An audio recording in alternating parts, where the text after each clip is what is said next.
ನಮಸ್ಕಾರ ಸರ್, ನನ್ನ ಹೆಸರು ನಜ್ಮಾ ಅಂತ.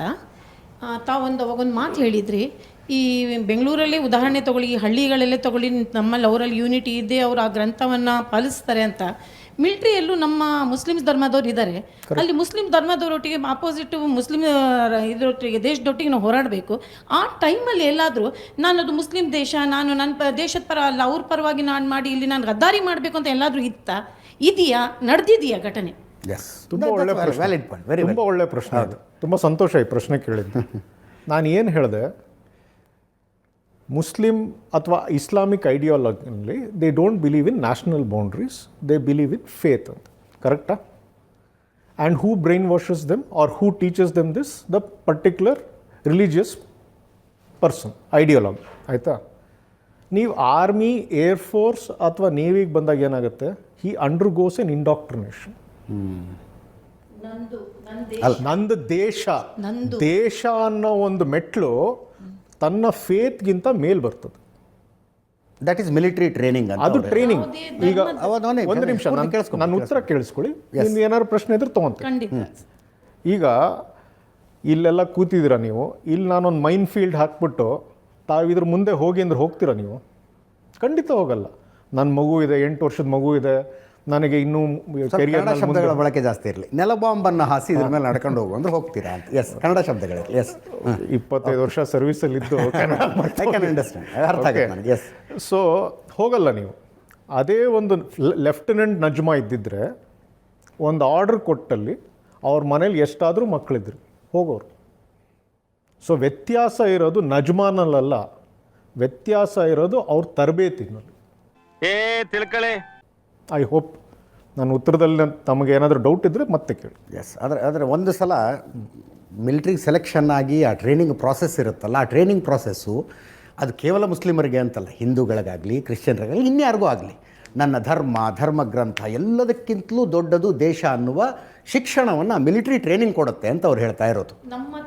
ನನ್ನ ಮಟ್ಟಕ್ಕೆ, ನಾನು ತಿಳಿದ ಮಟ್ಟಕ್ಕೆ, ಯಾವುದೇ ನಮ್ಮ ಮುಸ್ಲಾಂ ಧರ್ಮದಲ್ಲಿ ಎಲ್ಲೂ ಕೂಡ ಅವನನ್ನು ಹೊಡಿ, ಅವನನ್ನು ಕಡಿ, ಅವನನ್ನು ಬಡಿ, ಇದು ಎಲ್ಲೂ ಇಲ್ಲ. ಆದರೆ ಅವರು ತಿಳಿದಂಥ ರೀತಿ ನಡ್ಕೊಳ್ತಿರೋದು, ಅವರನ್ನು ನೀವು ಹೇಳಿದಾಗ ಈಗ ಹೇಳಿದ್ರಲ್ಲ, ಅವ್ರು ತಿಳಿಸಿದ್ರೆ ಅಂಥದ್ದು ಎಲ್ಲ ಧರ್ಮದಲ್ಲೂ ಇದ್ದಾವೆ ಸರ್. ಯಾವ ಧರ್ಮದಲ್ಲಿ ಇಲ್ಲ ಅಂತ ಇಲ್ಲ ಸರ್, ಪ್ರತಿಯೊಂದು ಧರ್ಮದಲ್ಲೂ ಇದೆ. ಆದರೆ ಪಾಯಿಂಟ್ ಔಟ್ ಏನು ಮಾಡ್ತಾರೆ ಅಂದರೆ, ಮುಸ್ಲಿಮ್ಸ್ ಅವರೇ ಟೆರರಿಸ್ಟ್, ಅವರೇ ಕಳ್ಳರು, ಅದನ್ನು ಏನು ಮಾಡಿದ ಪ್ರಚೋದನೆ ಅವರೆಲ್ಲ ಮಾಡಿ ಮಾಡಿ ಮಾಡಿ ಅದು ಹಾಗಾಗಿದೆ, ಮೈಂಡ್ ಸೆಟ್ ಹಾಗಾಗಿದೆ. ತಮ್ಮ ಪ್ರಶ್ನೆ ಮುಗೀತು ಅಂದ್ರೆ ನಾನು ಉತ್ತರ ಕೊಡ್ತೀನಿ. ಸಂತೋಷ. ನೋಡಿ, ತಾವು ಹೇಳಿದ್ರಲ್ಲಿ ಎರಡು ಸೆಕ್ಷನ್ ಇದೆ. ಮೊದಲನೇ ಸೆಕ್ಷನ್ ತಾವು ಹೇಳಿದ್ದು, ಯಾವುದೇ ಟೆರರಿಸ್ಟ್ ಆ್ಯಕ್ಟ್ ಆದರೂ ಅದು ಮುಸ್ಲಿಂ ಮಾಡ್ದ, ಅದರ ಪ್ರಚೋದನೆ ಕೊಡ್ತಾರೆ ಅಂತ ತಾವು ಹೇಳಿದ್ರಿ. ಇದು ಯಾವ ಕಡೆಯಿಂದ ಬರುತ್ತೆ? Let us take statistics. ಹಿಂದೆ ಒಂದು 20-25 ವರ್ಷದಲ್ಲಿ, ನಾನು 100% ಅಂತ ಹೇಳಲ್ಲ, 95% ಆಕ್ಟಿವಿಟೀಸ್ ಕ್ಯಾನ್ ಬಿ ಅಟ್ರಿಬ್ಯೂಟೆಡ್. ನೀವು ಒಪ್ಕೊತೀರಾ ಅದನ್ನು? 195 ಭಯೋತ್ಪಾದಕ ಕೃತ್ಯಗಳಲ್ಲಿ ಇಸ್ಲಾಮಿಕ್ ರೀಸನ್ ಏನಾದರೂ ಇರ್ಬೋದು, ಬಟ್ ಆ ಆ್ಯಕ್ಷನ್ ಹಿಂದೆ ಒಂದು ಐಡಿಯಾಲಜಿ ಇತ್ತು ಅನ್ನೋದು ಸತ್ಯ, ಎಸ್ಟಾಬ್ಲಿಷ್ ಆಗಿರೋ ಫ್ಯಾಕ್ಟ್. ಓಕೆ, ಮೊದಲನೇದಾಗಿ. ಅದಕ್ಕಿಂತ ಮುಂಚೆ ತಾವು ಕೇಳಿದ ಪ್ರಶ್ನೆ, ಎಲ್ಲ ಕಮ್ಯುನಿಟೀಸ್ನಲ್ಲೂ ಇರ್ತಾರೆ ಅಂತ. ಸತ್ಯವಾದ ಮಾತು, ಎಲ್ಲ ಕಮ್ಯುನಿಟೀಸ್ನಲ್ಲೂ ಎಕ್ಸ್ಟ್ರೀಮಿಸ್ಟ್ ಇರ್ತಾರೆ. ಬಟ್ ಏನು ಅಂದರೆ, ಅವ್ರ ಐಡಿಯಾಲಜಿ ಏನಿದೆ, ಎಕ್ಸ್ಟ್ರೀಮಿಸ್ಟ್ ಐಡಿಯಾಲಜಿ ಏನಿದೆ, that does not span the community. ಯಾಕೆ ಅಂದರೆ, ನಾನು ಮುಂಚೆನೇ ಹೇಳಿದ್ದೆ ನಿಮಗೆ, ಏನು ಸೈಲೆಂಟ್ ಮೆಜಾರಿಟಿ ಇರುತ್ತೆ, 70-90% ಏನಿರುತ್ತೆ, ಶೇಕಡ ಏನಿರುತ್ತೆ silent majority, they determine the route of the community. ಅವನೇನು ಹೇಳ್ದ? ಸ್ವಲ್ಪ ಮುಚ್ಕೊಂಡಿರ್ತೀಯಾ?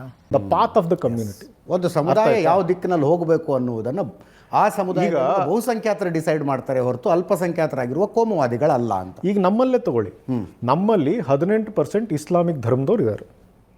ನೀವು ಎಲ್ಲಾದರೂ ಕೇಳಿದಿರ ನಮ್ಮ ಕಡೆಯಿಂದ ಯಾರು ಒಬ್ಬ ಹ್ಯೂಮನ್ ಬಾಂಬ್ ಹಾಕೊಂಡು ನೋಡ್ಕೊಂಡಿರೋದು? ನಮ್ಮ ಕಡೆಯಿಂದ ಭಾರತದಲ್ಲಿ ತುಂಬ ಕಡಿಮೆ. ಯಾಕೆ ಅಂದರೆ ಇಲ್ಲಿ ಆ ಕಲ್ಚರ್ ಇಲ್ಲ. ಅರ್ಥ ಆಯ್ತಾ? ಅದೇ ನೀವು LTTಗೆ ಹೋಗಿ, ಆದರೆ ಒಂದು ಸ್ಪಷ್ಟತೆ ಇರಲಿ, ನಮ್ಮ ಕಡೆಯಿಂದ ಅಂದರೆ ಹಿಂದೂಗಳ ಕಡೆಯಿಂದ ಅಲ್ಲ, ಹಿಂದೂ ಕಡೆಯಿಂದ ಅಲ್ಲ, ಭಾರತ. ನಾನು ಮಾತಾಡ್ತಿರೋದು ಭಾರತೀಯನಾಗೆ. Yes. See, for once please don't mistake that I am talking as a community guy. Yes, I am here representing India. And my own opinion, ನನ್ನ ಒಪಿನಿಯನ್ ಕೊಡ್ತಿದ್ದೀನಿ. ಅದ್ರಲ್ಲಿ ತಪ್ಪಿರ್ಬೋದು, ತಾವು ಅದನ್ನು ಆಕ್ಷೇಪಿಸ್ಬೋದು. ನಾನು ಹೇಳ್ತಿರೋದು ಸತ್ಯ ಅಂತಲ್ಲ, ಇದು ಒಂದು ಒಪಿನಿಯನ್. ಓಕೆ, ಸೊ ಒಂದು ಕಮ್ಯುನಿಟಿ ನಡಿಬೇಕಾದ್ರೆ ಅದನ್ನು ಯಾರು ನಡೆಸ್ತಾ ಇದ್ದಾರೆ, ಅದ್ರ ಮುಖಂಡರು ಯಾರು, ಆ ಕಮ್ಯುನಿಟಿ ಯಾರ ಹಿಂದೆ ಹೋಗ್ತಿದೆ, ಅದು ಬಹುಮುಖ್ಯ. ಈಗ ಸೌದಿ ಅರೇಬಿಯಾ ತಗೊಳ್ಳಿ, MSM ಅವ್ರು ಬಂದಮೇಲೆ ಆ ಒಂದು ದೇಶದ ಒಂದು ರೂಟು ಬದಲಾಯಿತು. ಆ ಥರ ಬದಲಾವಣೆ ಆಗಬೇಕು. ಆ ಬದಲಾವಣೆ ಎಲ್ಲ ಕಡೆ ಆದಲ್ಲಿ ಸತ್ಯವಾಗೂ ಚೇಂಜ್ ಆಗ್ತದೆ. ಅಲ್ಲ, ಒಂದೊಂದು ನಿಮಿಷ, ಅವರೊಂದು ಮಾತನ್ನು ಬೇರೆಯವ್ರು ಯಾರು ಇದ್ರೆ ಕೇಳಿ, ಆಮೇಲೆ ಮತ್ತೆ ಬರ್ತೀವಿ ನಿಮ್ಮ ಹತ್ರ. ಇನ್ನು ಮೈಕ್ ಬೇರೆಯವ್ರು ಕೊಡಿ.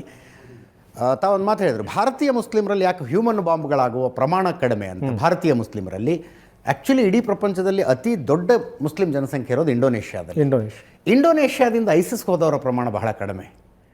ಬೇರೆ ದೇಶಕ್ಕೆ ಹೋಗಿ ಈ ರೀತಿಯ ಭಯೋತ್ಪಾದಕ ಕೃತ್ಯಗಳನ್ನು ಮಾಡಿದವರ ಸಂಖ್ಯೆ ಬಹಳ ಕಡಿಮೆ ಇಂಡೋನೇಷ್ಯಾದಿಂದ. ಅತಿ ದೊಡ್ಡ ಮುಸ್ಲಿಂ ಕಮ್ಯುನಿಟಿ ಇರೋದು ಇಂಡೋನೇಷ್ಯಾದಲ್ಲಿ. ಕಾರಣ ಏನು? ದೇರ್ ಎಕ್ಸ್ಪೋಜರ್ ಟು ಮಲ್ಟಿಕಲ್ಚರಲಿಸಮ್ ಅಷ್ಟೇ. ಇಲ್ಲಿ ಭಾರತೀಯ ಮುಸ್ಲಿಮರು ಭಯೋತ್ಪಾದಕನಾಗಬೇಕು ಅನ್ನುವ ಚಿಂತನೆ ಯಾಕೆ ಕಡಿಮೆ ಬರುತ್ತಂದರೆ, ಬೇರೆ ಬೇರೆ ಧರ್ಮ, ಪದ್ಧತಿ, ಆಚರಣೆಗಳನ್ನೆಲ್ಲ ನೋಡ್ಕೊಂಡು ಬೆಳಿತಾನಾತ. ಅದಕ್ಕೇನೀಗ ಅವನು ಮಸೀದಿ ನಮಾಜ್ ಮಾಡಿ ಹೊರಗಡೆ ಬಂದು 100 ಮೀಟ್ರ್ ಹೋದ್ರೆ ಒಂದು ದೇವಸ್ಥಾನ ಇರುತ್ತೆ. ದೇವಸ್ಥಾನದಲ್ಲಿ ಪೂಜೆ ಮಾಡೋರು ಇದ್ದಾರಪ್ಪ. ಇನ್ಯಾವುದೋ ದುರ್ಗಾದೇವಿ ಮೆರವಣಿಗೆ ಹೋಗುತ್ತೆ. ಮತ್ತು ಸ್ವಲ್ಪ ಮುಂದೆ ಹೋದ್ರೆ ಒಂದು ಚರ್ಚ್ ನೋಡ್ತಾನೆ. ಹಿಂಗೆಲ್ಲ ಮಲ್ಟಿಕಲ್ಚರಲಿಸಮ್ ಇದೆ ಅನ್ನುವುದನ್ನು ನೋಡ್ಕೊಂಡು ಭಾರತೀಯ ಮುಸ್ಲಿಂ ಬೆಳಿತಾನೆ. ಅದಕ್ಕೆ ಅವಕಾಶ ಕಡಿಮೆ ಇದ್ದಲ್ಲಿ ಕೋಮುವಾದದ ಸಾಧ್ಯತೆಗಳು ಜಾಸ್ತಿ. ಇಂಡೋನೇಷ್ಯಾದಲ್ಲೂ ಕೂಡ ಅಷ್ಟೇ. ಅದು ಒಂದು ಕಾಲದಲ್ಲಿ ಹಿಂದೂ ರಾಷ್ಟ್ರ ಆಗಿತ್ತು. ಈಗಲೂ ನಾನು ಇತ್ತೀಚೆಗೆ ಹೋಗಿದ್ದೆ 6 ತಿಂಗಳ ಹಿಂದೆ. ಅಲ್ಲಿ ಎಲ್ಲೋದ್ರೂ ದೇವಸ್ಥಾನಗಳು ಕಾಣಿಸ್ತವೆ. ಅವುಗಳ ಮಧ್ಯದಲ್ಲಿ ಬೆಳೆದವನಿಗೆ ಬಾಂಬ್ ಹಾಕಬೇಕು, ಗುಂಡು ಹೊಡಿಬೇಕು, ಇನ್ಯಾರೋ ದ್ವೇಷ ಹಂಗೆ ಅನ್ಸೋದಿಲ್ಲ. ಅದು ಯಾವಾಗ ಆತ ಐಸೋಲೇಟ್ ಆಗ್ತಾ ಹೋಗ್ತಾನೋ ಇನ್ನೊಂದು ಸಂಸ್ಕೃತಿಯಿಂದ, ಆವಾಗ ಈ ಕೋಮುವಾದದ ಭಾವನೆಗಳು ಜಾಸ್ತಿ ಆಗ್ತವೆ ಅಂತ. ಪಾಕಿಸ್ತಾನದಲ್ಲಿ ಹಂಗೆ ಯಾಕಾಯಿತು, ಅಫ್ಘಾನಿಸ್ತಾನದಲ್ಲಿ ಹಂಗೆ ಯಾಕಾಯಿತು, ಇನ್ನೊಂದು ಸಂಸ್ಕೃತಿಯನ್ನು ನೋಡೋದಕ್ಕೆ ಆಗೋದಿಲ್ಲ ಅವ್ರಿಗೆ. ನಾನು ಹೇಳಿದ ಕರೆಕ್ಟು ಅಂತ ಅನ್ನಿಸುತ್ತೆ, ಅನ್ಕೋತೀನಿ. ಇಲ್ಲ, ಅದು ಒಂದು ಕಡೆ ನೀವು ಹೇಳೋದು ಸರಿ. ಇನ್ನೊಂದು ಕಡೆ ಏನಾಗುತ್ತೆ ಅಂದರೆ, it is not necessary that he is expose to multicultures. ನಾನು ಹೇಳಿದಾಗೆ ಆ ಸೊಸೈಟಿನ ಆ ಕ್ಷಣ ಅಥವಾ ಆ ವರ್ಷ ಅಥವಾ ಆ ಡೆಕೇಡ್ನಲ್ಲಿ ಯಾರು ಲೀಡ್ ಮಾಡ್ತಾರೆ, ಅವನ ಡೈರೆಕ್ಷನ್ ಏನು ಕೊಡ್ತಾನೆ, ಅದ್ರ ಮೇಲೆ ಕಮ್ಯುನಿಟಿ ಮೂವ್ ಆಗುತ್ತೆ. ಈಗ ನಮ್ಮಲ್ಲಿ ಏನು ಅಂದರೆ, ನಾವು ಕರ್ನಾಟಕದಲ್ಲೇ ನಮ್ಮ ಹತ್ರ 500 ಮಠಗಳಿವೆ. ಅಂದರೆ ಒಬ್ಬ ಮಠಾಧೀಶ ಹೇಳಿದ ಇನ್ನೊಬ್ಬ ಮಠಾಧೀಶ ಕೇಳಲ್ಲ. ಸೊ ನಮ್ಮಲ್ಲಿ ಯಾರೋ ಒಬ್ಬ ಹೇಳ್ದ ಎಲ್ಲರೂ ಒಟ್ಟಿಗೆ ಹೋಗಿರ್ತೀವಿ ಅನ್ನೋದು ಸದ್ಯಕ್ಕಂತೂ ಸಾಧ್ಯ ಇಲ್ಲ. ಡೈವರ್ಸ್ ನಾನು ಹೇಳ್ತಾ ಇರೋದು Hindu population. Correct. Whereas in the Islamic ideology there is one book. The person who preaches that, ಅಂದರೆ ಯಾರು ಅದನ್ನು ಬೋಧನೆ ಮಾಡ್ತಾನೋ ಆತ ಅದರ ಕಟ್ಟಳೆ ಬಿಟ್ಟು ಹೊರಗೆ ಬರಲ್ಲ. ಆ ಪುಸ್ತಕದಲ್ಲಿ ಒಳ್ಳೆಯದು ಇದೆ.